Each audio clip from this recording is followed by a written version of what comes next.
They thought it was just another job. 3 thieves. 1 quiet blood bank. Easy money. But as the clock struck midnight and the moon turned red, the alarms didn't come from security. They came from something inside the freezers. The blood bags began to tremble, bursting open, dripping onto the floor like something alive. A low growl echoed through the corridors, wet and hungry. By the time they realized the blood wasn't meant for humans, it was already too late. The vault door slammed shut behind them, locking them in with the thing that feeds only once a year. On Halloween night, stay till the end. The final scream will still echo in your head. The night had a strange stillness, the kind that feels heavy, like the world was holding its breath. Halloween in the city was always chaotic. Flashing lights, sirens, laughter from masked strangers drifting through cold air. But down by the industrial district, the noise stopped. The streets were too empty. Even the stray dogs avoided the old Ravenholm Blood Center, its tall, windowless walls stained by decades of rain. To anyone else, it was just another forgotten government facility, one that closed years ago. But to Derek, Lance, and Maria, it was a jackpot waiting to be cracked. Derek was the planner, ex-security, the kind of man who counted his heartbeats when things got risky. Lance was his cousin, hot-headed and reckless, still high from his last small-time robbery. And Maria, she was the quiet one, the one who never spoke about her past, but whose eyes carried the weight of something she couldn't shake off. They'd heard about the place from a contact. No guards, no staff. Automated systems only. Government still pays to keep it powered. The perfect target. Inside those walls, there was supposed to be a shipment of rare plasma, a black market fortune for the right buyers. Derek had done the math. Just one night's work, he'd told them. In and out before dawn. But there were details no one bothered to ask about. Like why the building only opened once a year, or why its power grid spiked exactly at midnight every Halloween. They parked their van under a dead streetlight. The night was cold enough to make their breath visible, rising like smoke. The sky was a dark velvet curtain, and behind it the moon was already turning crimson, a slow bleed of color that painted the clouds. Maria stared at it for a long time. Something about that shade of red unsettled her. Derek loaded the tools, lockpicks, cutters, and a heavy crowbar. No alarms, he muttered. Building's been off the grid since '98, easiest score of our lives. The gate creaked as it opened, metal screaming in protest. Their flashlights cut through dust and cobwebs as they stepped into the narrow hallway beyond. Inside, the air was thick, not stale like most abandoned places, but dense, almost humid. The walls glistened faintly under their beams, as if sweating. Rows of lockers lined the corridor. Some were labeled with numbers, others with smudged symbols, circles, crosses, something that looked like veins branching out. Lance laughed nervously. Man, smells like someone left meat out here. Derek didn't reply. He was staring at a door ahead marked, Storage, typo negative. A cold draft seeped through the cracks. They made their way to the main lab, a wide, sterile room with shattered computers and a massive steel vault at the far end. The vault looked newer than the rest of the building. Someone's been here, Maria whispered. Recently, the air conditioner hummed faintly overhead, but the power was supposed to be dead. Derek brushed the frost from the control panel. It blinked to life, red lights pulsing slowly.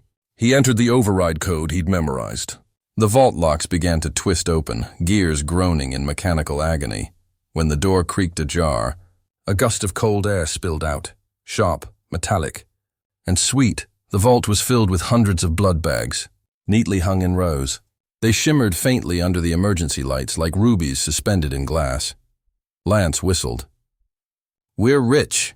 They began loading the coolers, working fast, their gloves sticky with condensation. Then Maria noticed something odd. The labels didn't just list blood types, they listed dates. Future dates: November 1st, 2025. December 13th, January 9. Who stores blood that long? She muttered. Derek ignored her. Focus. We've got 10 minutes before Sunrise Crew checks the power lines. But the deeper they went into the vault, the colder it got. Their breaths fogged in front of them. Frost clung to the floor like a thin sheet of glass. And under the hum of the refrigeration units, there was something else.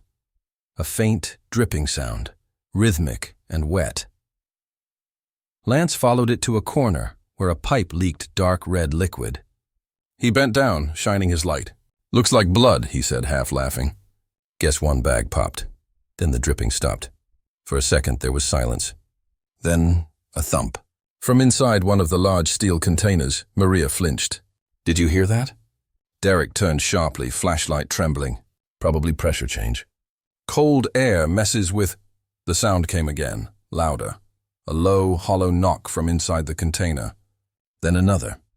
3 knocks. Slow. Measured. Lance backed away, eyes wide. "Man, that's not pressure." The container moved. "Just a few inches, but enough to scrape metal against the floor." Maria's voice cracked. "What the hell's in there?" Derek's instincts screamed to leave. But greed is louder than fear. He stepped forward, scanning the side of the container. There was no serial number, no markings.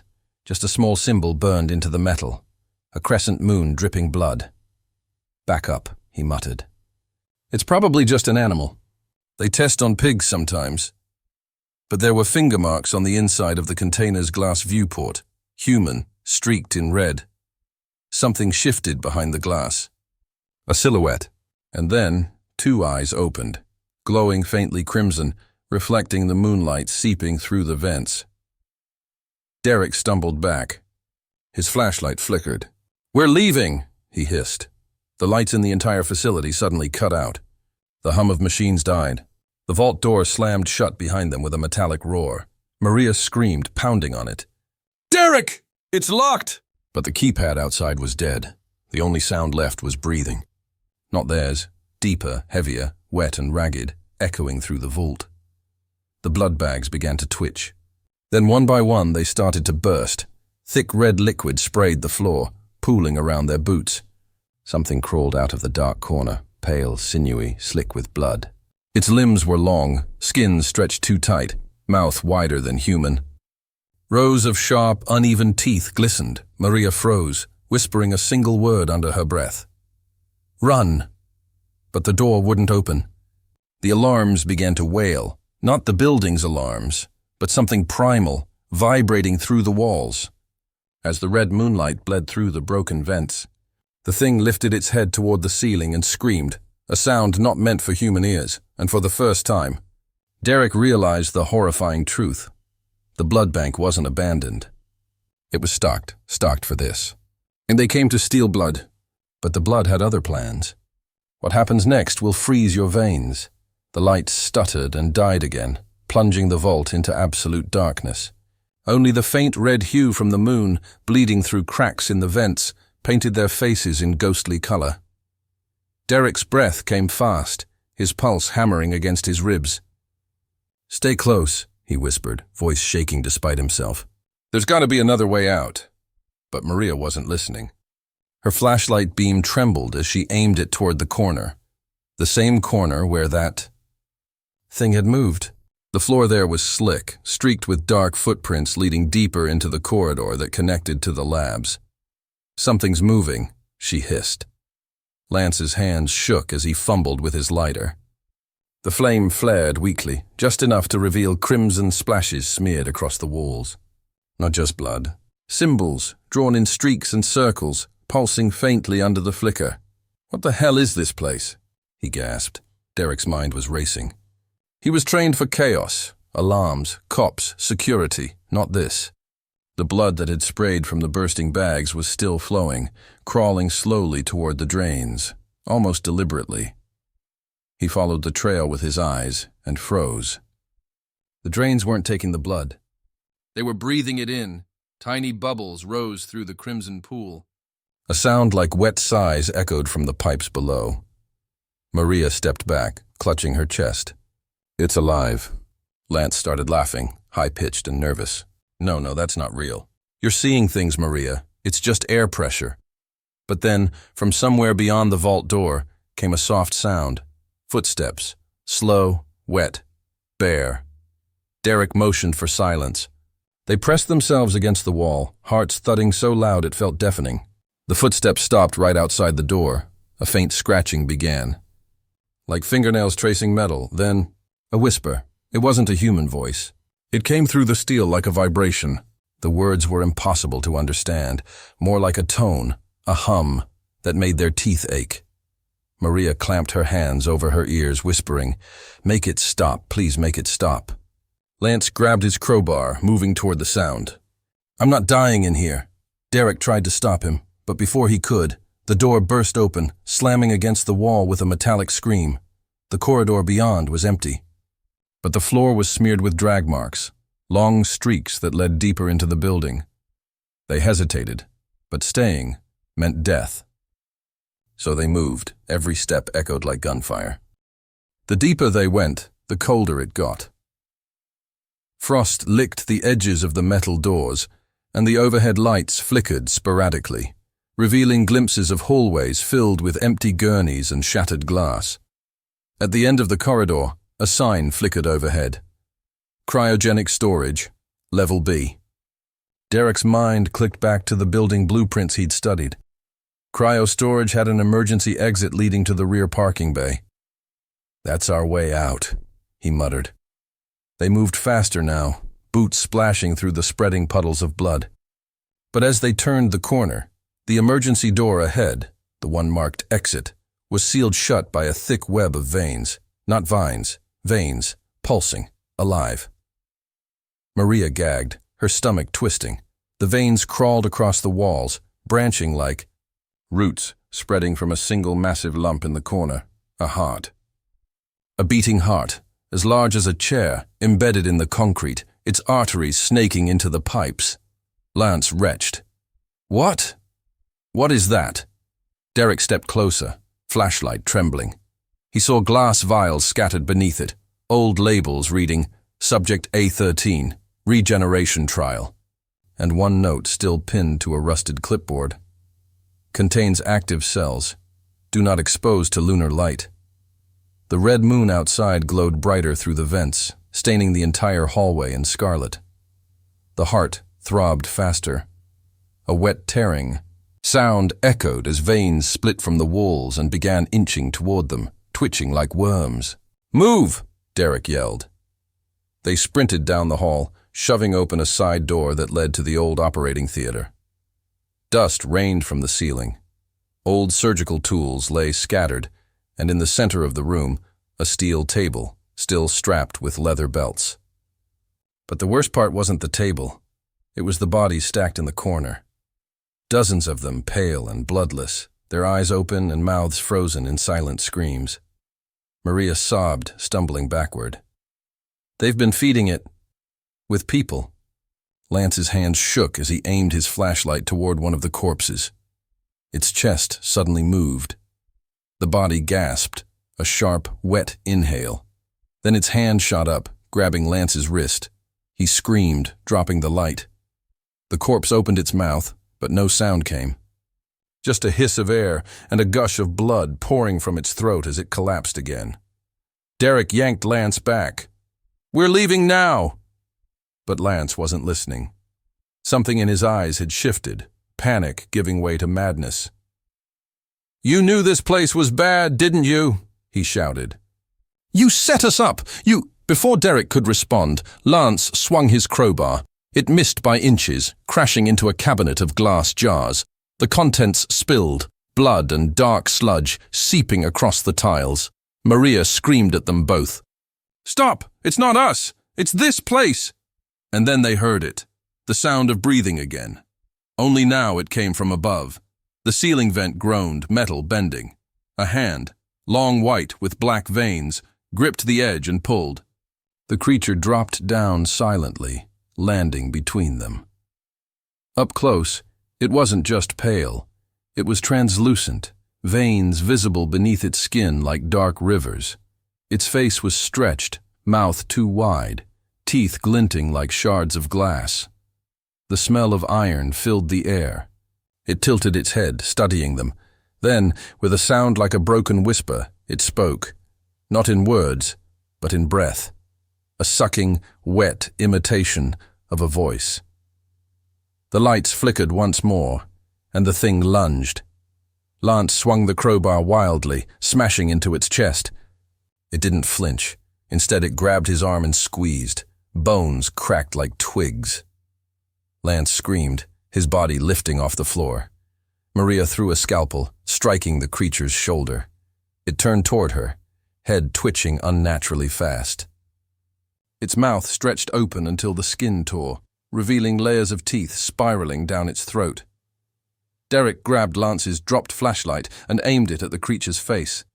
The beam hit its eyes, and it shrieked, stumbling backward. Smoke rose from its skin. "The light!" Derek yelled. "It burns it!" They ran again, slamming the door behind them. The thing pounded against it, metal denting inward. Maria gasped, clutching her bleeding arm. "We can't keep running, Derek. There's no way out." But Derek wasn't listening. He was scanning the map on the wall, a faded evacuation plan. There, behind the cryo lab, was a maintenance shaft leading to the roof. "That's our exit." They moved fast, climbing the narrow staircase. Every creak echoed, every breath felt stolen. Behind them, the pounding had stopped. But the silence was worse. When they reached the top floor, they found the shaft. Derek pried it open, but it was filled with frozen tubes of blood. The same glowing kind that pulsed faintly. Maria stared at them, realization dawning. The blood, it's not stored for humans. It's stored for them, for whatever's inside this building. And then the pipes around them began to vibrate. A voice, soft but everywhere, echoed through the vents. "Hungry." The sound wasn't spoken. It was felt, a vibration inside their bones. One by one, the blood tubes started bursting, spraying the walls in crimson mist. The liquid crept along the floor, forming veins that began to crawl upward. Maria screamed, shoving Derek through the shaft opening. "Go!" The floor split behind her. A pale hand burst through, grabbing her leg. She kicked, sobbing, but the grip tightened. Derek grabbed her wrist, pulling with everything he had. "Don't you let go!" But as the moonlight struck her face through the cracked roof, her eyes glazed over. Her skin turned cold, veins darkening. She smiled weakly. "It's inside the blood, Derek." And then she let go. The thing below dragged her down, vanishing into the pulsing mess. Derek screamed her name until his voice broke. When the shaft finally gave way, he climbed into the maintenance tunnel, panting, covered in blood that wasn't his. He was the last one left. As he crawled toward the faint glow of the roof hatch, the red light outside grew stronger. The moon now fully crimson, and behind him, the pipes whispered again. One left. He thought the nightmare ended when he reached the roof, but the blood had one final hunger to feed. The hatch creaked open with a groan that echoed through the tunnel. Cold air rushed in, thick with the smell of rust, ozone, and blood. Derek dragged himself onto the rooftop, gasping. Below him, the entire blood bank stretched like a shadow, a concrete tomb under the crimson moon. But the streets were empty. No alarms, no sirens, not even wind. He stumbled to the edge, scanning for help. But the city looked dead. Streetlights flickered, power lines sagged. It was like Halloween night had swallowed everything alive. His hands shook. Maria was gone. Lance was gone. And that thing was still below him. He reached for his radio, pressing the emergency signal. "Anyone? This is Derek Morse, Eastside Blood Bank. There's been..." A burst of static. Then a voice. "We know." Derek froze. Who is this?" The voice was calm, too calm. "You shouldn't have opened it." Then silence. He dropped the radio, backing away as the roof beneath him began to tremble. Tiny cracks snaked through the concrete, dark liquid seeping up like oil. It wasn't rain. It was blood bubbling from beneath the rooftop vents. And then he heard it. The heartbeat. Loud, rhythmic, coming from below. Each thud shook the roof, faster and faster, until one of the vents burst open in a spray of red mist. From the hole crawled the creature, the same pale monster that had killed Lance, but now its body was different, larger. Its veins glowed like molten glass, pulsing with the same rhythm as the heart beneath the building. It looked at him, not like prey, but like property. Derek stumbled backward, his foot hitting something metal. He turned, a fuel canister, the emergency generator. An idea sparked in his mind, desperate, reckless. If he could flood the roof with gas and set it alight, maybe he could burn this nightmare down. He grabbed the canister, ripping it open. Gasoline splashed across the roof, mixing with the blood. The creature tilted its head, watching. Then it smiled. "Burn. With us." Its voice wasn't human. It came from everywhere, the pipes, the air, the blood itself. Derek pulled the lighter from his pocket, flicking it on with trembling fingers. But before he could throw it, a scream echoed from below. A woman's scream. Maria. He froze. It was impossible. He'd seen her die. "Maria," he whispered. The creature's head twitched toward the sound. Then another voice joined. Lance's this time, pleading, crying for help. "Derek, don't leave us." He took a step forward, heart pounding. The voices were coming from the vents, from below. The creature was silent now, watching. Its chest rose and fell slowly, like it was breathing in his hesitation. Then he saw it. Movement inside the vent. Hands. Maria's face, pale, eyes black, pressing against the grate. But her mouth didn't move when she spoke. "Come back down, Derek. We're waiting." He backed away, shaking his head. "You're not real." The creature tilted its head again. Then, with a movement faster than thought, it lunged. He dove aside, the creature slamming into the fuel canisters, spilling more gasoline. Fire erupted instantly, licking across the rooftop. Flames surrounded them both, and for the first time Derek saw fear flicker in the creature's eyes. Its skin began to smoke, blistering. It screeched, a sound that tore through the air like glass breaking inside his skull. Derek ran for the edge, coughing through the thick black smoke. The roof's emergency ladder was still attached. He grabbed it and started down, every muscle screaming. Below him, fire raged through the building, but the blood didn't burn. It moved, slithering through cracks, spreading like veins of liquid fire. Halfway down, the entire wall shuddered. An explosion rocked the base. The ground-level windows blew out, spraying shards of glass and burning fluid. He hit the ground hard, rolling onto the pavement. Pain ripped through his side, but he forced himself up. Behind him, the blood bank was burning. Black smoke rising against the red moon. But then in the flames, shapes began to move. Figures, dozens of them, crawling out through shattered windows. Their bodies half melted, eyes glowing red. The fire wasn't killing them. It was waking them. Derek staggered backward, terrified. They weren't people anymore. They were empty. Vessels of blood and bone, connected by the same veins crawling from the building. He turned and ran. The streets were silent except for the sound of dripping. Every shadow seemed alive, every reflection red. When he reached his van, he threw the door open and gunned the engine. But as he looked in the rearview mirror, his breath froze. The reflection wasn't his. The face staring back was pale, eyes black, blood trailing from its mouth. Derek screamed, slamming the mirror down. He stepped on the gas, speeding through the streets. But the city had changed. Stores boarded up, streetlights flickering red. Then, as he passed a gas station, his eyes caught something that made his blood run cold. A billboard. Old, weathered, but still readable.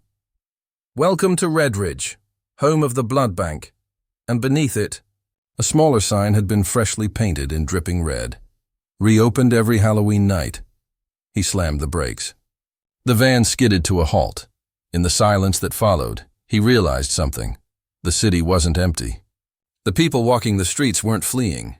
They were sleepwalking, faces blank, veins dark, their eyes glowing faintly red under the moonlight, and in that moment, he understood. The blood bank didn't store blood. It spread it through the city, through them, through him. His reflection in the windshield smiled. a slow, dark smile that wasn't his own. And from somewhere deep inside his chest, he felt a heartbeat that didn't belong to him. Thud, thud, thud. He looked down. His veins pulsed black. He opened his mouth to scream, but instead, he whispered, "Hungry." The van's headlights flickered and died. The city fell silent, and under the blood-red moon, the feeding began again. He thought the fire destroyed it. But evil doesn't burn. It just changes hosts. Morning came slowly, gray and cold, like the world had forgotten how to be alive. A faint mist hung over Red Ridge City, wrapping the burned shell of the blood bank in a soft, ghostly veil. Fire trucks and police cars lined the streets, but no sirens wailed. No urgency, just the quiet shuffle of men in hazmat suits walking around the ashes, their faces hidden behind tinted masks. Something about their movements felt off. They weren't investigating, they were collecting. Clear containers were being filled with the thick, dark residue from the ruins. Not ash, not oil. Blood. They sealed it, labeled it, and loaded it into a black van with no markings. Far away, at the edge of the cordon, a man sat in a parked car watching them. His name tag, half burned, still clung to his shirt. Derek Morse, security technician. He didn't remember driving there. Didn't remember escaping. He didn't even remember sleeping. Just waking up in his car, clothes torn, blood under his fingernails. He watched the men gather what was left of the blood bank, the site of his nightmare, and something in him stirred. The faintest heartbeat deep in his chest. He tried to ignore it, but it wouldn't stop. Thud, thud, thud. He clenched his fists, shaking. His reflection in the car window flickered. His own eyes looked wrong, faintly tinted red beneath the pale morning light. He rolled down the window, breathing hard. The air felt heavier. It smelled like iron. A voice crackled through a nearby police radio. Containment complete. No survivors confirmed. All samples secured. No survivors. But Derek was right there. He opened the door slowly, stepping out. The mist swirled around him, almost alive. One of the hazmat men turned toward him, eyes hidden behind a black visor. "Hey!" Derek called out, voice cracking. "What's going on?" "I work here." The man tilted his head, not answering. Then he looked down at his scanner and froze. A low beep echoed. The man turned to his team. "We have movement." "Sector 3, it's inside one of them." The others dropped their containers instantly, surrounding Derek. He backed away. "Wait, what's inside? What are you talking about?" They didn't respond. One of them raised a device, a long metallic gun with a needle-like end. Derek stumbled backward. "Don't come near me." But the man fired. A searing pain shot through Derek's arm, cold burning through his veins. He fell to his knees, gasping. His vision blurred, and through it he saw the blood inside the syringe glowing faint red before turning black. "It's active," one of them said flatly. "He's hosting." Hosting. Derek's mind spun. He looked down at his arm, veins dark as ink, pulsing faster with every beat. He could feel it crawling through him like worms under his skin. The men stepped closer. "We have to extract it before it spreads." "No," Derek shouted, scrambling to his feet. I'm still me." But the heartbeat inside him disagreed. It grew louder, faster, until it drowned everything else out. And then, silence. When Derek looked up again, the men weren't moving. They stood frozen, mid-step, their suits trembling, their visors fogged. Blood began to drip from inside. One by one they collapsed, twitching, spasming, their bodies convulsing on the ground. The containers they carried shattered, blood spilling into the street like a rising tide. Derek stumbled back, horrified, but part of him felt drawn to it. The blood flowed toward him, defying gravity, curling like tendrils, wrapping around his shoes, his legs. He screamed, but it was too late. It wasn't killing him. It was welcoming him. He felt warmth flood through his veins, the pain fading into something euphoric. And in that moment, he understood everything. The blood wasn't evil. It was alive. It had been sleeping for decades, sustained by stolen pints, fed to something buried beneath the city. But the fire had set it free. It didn't need to feed anymore. It needed to spread, and Derek, its last survivor, was the perfect vessel. 3 days later. The city report called it a chemical accident. Radiation, contamination. Evacuation was immediate and successful, but that wasn't true. The news anchor's voice was calm, emotionless. Her pupils faintly glowed on camera, barely noticeable to anyone watching. Behind her, a new banner displayed in bright red. Redridge City, reopening under new health initiative, blood donation drives every week. Smiling citizens lined up outside the new center, unaware. The same black vans arrived, carrying sealed containers marked Blood Processing Division, authorized only. And somewhere in the city's shadows, a man watched from a rooftop. A dark coat, sunglasses hiding his eyes, his pulse steady but not human. Derek, he smiled faintly, watching the long line of donors. The moon above began to tint red again, earlier than it should. He reached into his pocket, pulling out a small ID card, burned at the edges. His old one, the one from the night of the heist. On its back, someone had scrawled a message in black marker. It's not about stealing blood. It's about collecting it. He slipped it back into his coat and turned toward the skyline. Thousands of lights flickering red like veins across the horizon. Then he whispered, "Calm. Patient and humanly steady. Feeding begins again. Soon." The wind carried his voice across the city, over the hospitals, through the alleys, past the new blood banks reopening one by one, and somewhere, deep beneath Redridge, something ancient stirred, its heartbeat slow and eternal. Thud, thud, thud. The ground trembled as pipes under the city pulsed red, pumping life into the new veins of the metropolis. Halloween would come again. And this time the blood wouldn't wait for the moon. They thought it was a robbery, but it was a delivery. This Halloween, remember, some blood banks don't give. They take.